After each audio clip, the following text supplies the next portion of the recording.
Hi everyone, my name is Dorian. I'm a photographer based in Germany. In this video you will learn 5 tips on how you can quickly get better as a beginner in photography. If you have a passion for nice pictures and just bought your first professional camera gear to shoot nice landscapes or portraits by yourself, you may feel confused by all the different options and terminology. Exposure, apertures, shutter speeds, composition, editing. Photography is a science by itself. There are so many topics to learn that it's easy to lose track and not know where to start. The pictures you see in magazines or social media are the result of years of practice and continuous development. This should not discourage you at all, instead it should be motivational because you can achieve anything if you invest enough time in your passion.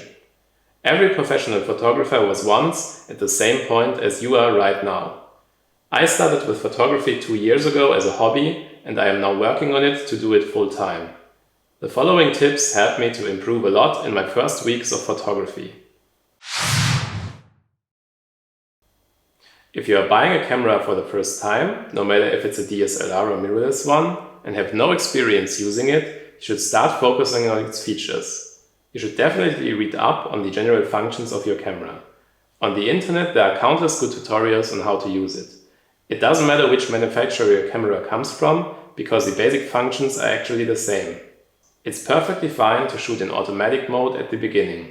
This allows you to focus on the photography itself and the image composition. Just try to have fun while taking pictures with your camera. This point won't appeal to everyone, but it's like in any craft or art. Take pictures often and make it your habit. Only by constantly using your camera you will get better results. I personally find myself more often watching videos on YouTube about photography than taking pictures by myself. Of course, tutorials and inspiration are important, but the ratio should be at least 50-50, and you need to go out with your camera and try different things to develop further. For good results and improvement, you should spend more time creating than consuming. Think about what kind of pictures you want to take and what kind of lens you need for it. By this, I don't mean that you should limit yourself, but you should know what kind of pictures you want to take on that occasion.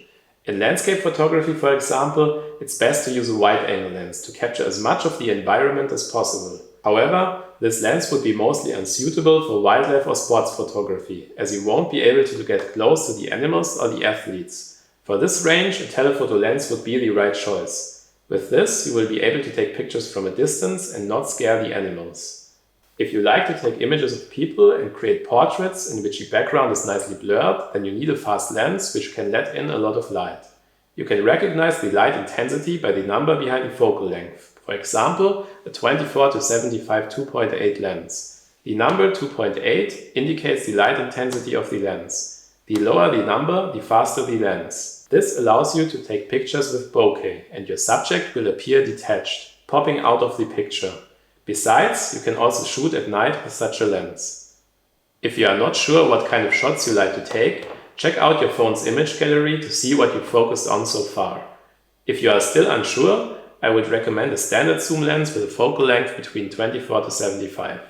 With this lens, you can cover a wide spectrum and take a variety of pictures. Many manufacturers also offer this focal length range in form of a kit lens, which you get in a bundle at a reduced price with the camera.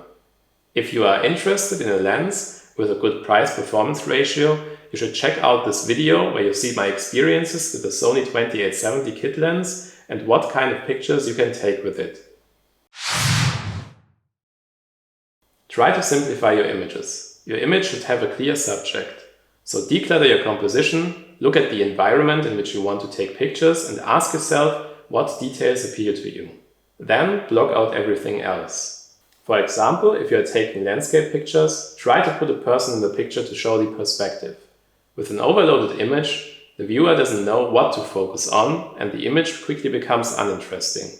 The simpler your images are, the easier it is for the viewer to see what they should be focusing on. Then they will understand much easier why you as the photographer were taking the picture and what's the intention behind it. Another example to get a better image through a clear subject is in street photography. In an urban environment, the streets are crowded most of the time. If you are taking your pictures there, the image can quickly become overloaded. Instead, try to sit and wait a while in one area and observe your environment. Ask yourself, What are the interesting spots, or which are interesting people walking by? Then, try to take a picture when they are no longer surrounded by others. Sometimes, waiting 5 minutes will get you a much better picture than if you are too quick with pressing the shutter. For photographers, editing is a must if you want to take your images to the next level. Almost every image you see online these days is edited. You don't need to be an expert to make your images much better by adjusting exposure, contrast or hue with a few clicks. The important point is that you should not over-edit your images, just give them a tiny bit of extra pop. This often separates the amateur from the more experienced professional. The most popular programs such as Adobe Lightroom are even smart enough to let you remove people or objects from your image with just a few clicks. This allows you to simplify your image and draw the viewer's eye to your subject. Besides that, you'll be able to fix some mistakes that might have happened to you while taking pictures, such as a slight overexposure or underexposure, and give your images a certain look.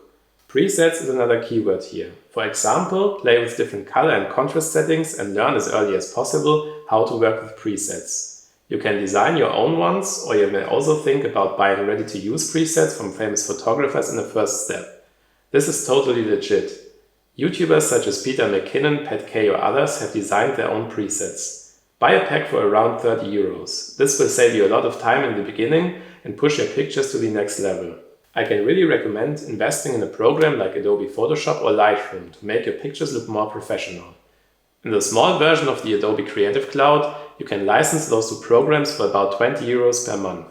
This investment is definitely worth it, and it will help you get your desired look. The pictures you see in the industry, magazines and Instagram are all edited to get to that certain result. Alright, these were 5 tips so you can get a good start and build up a foundation in photography.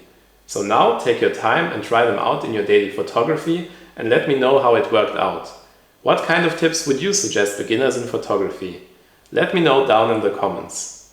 I hope you guys enjoyed the video. If you did, I would be glad if you hit that like button, and if you are interested in more photography based stuff, feel free to subscribe for more videos to come. See you guys in the next one.